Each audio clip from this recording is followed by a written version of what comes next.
সংস্কারের মধ্য দিয়ে একটা নতুন একটা বাংলাদেশ নির্মাণ করবার ভিত্তি প্রস্তুত করবার জন্য আকাঙ্ক্ষা রয়েছে।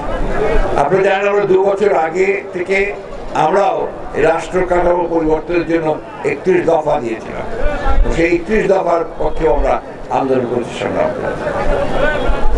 আমি যে কথা বলতে চাচ্ছি সে কথা হচ্ছে, এই সরকারকে আমি বলতে আগেই তাকে অন্যান্য সরকারগুলোর মতো দেখতে হবে না, তাদেরকে সময় দিতে হবে যাতে করে তারা অন্তত একটা অবাধ সুষ্ঠু নিরপেক্ষ নির্বাচনের একটা ক্ষেত্র তৈরি করতে পারেন, আমরা যেটাকে বলি লেভেল প্লেইং ফিল্ড তৈরি করতে পারেন এবং মানুষের আশাগুলোকে বাস্তবায়িত করবার একটা ভিত্তি তৈরি করতে পারেন।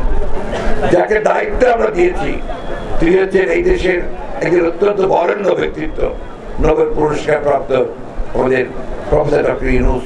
তিনি শুধু দেশে নয়, সারা পৃথিবীতে তিনি অত্যন্ত সম্মানিত একজন ব্যক্তি।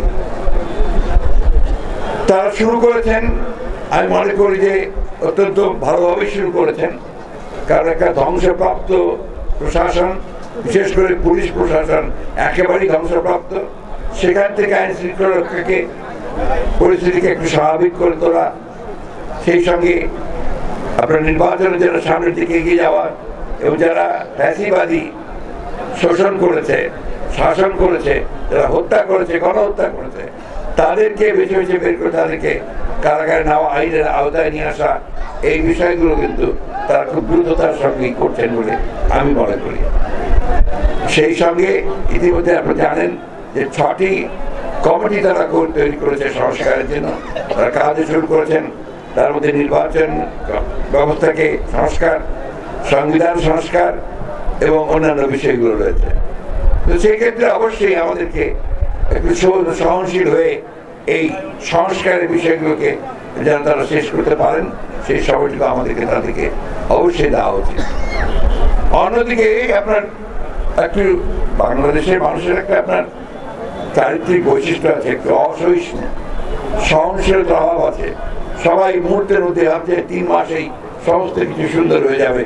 এত সোজা তো নয়। একটা ধ্বংস ক্ষেত্র থেকে, ধ্বংসযজ্ঞ থেকে আপনারা বের করে নিয়ে আসা। গতকাল যে 3 জন নতুন করে শপথ নিয়েছেন সেই সম্পর্কে আপনারা আমাকে প্রশ্ন করেছেন।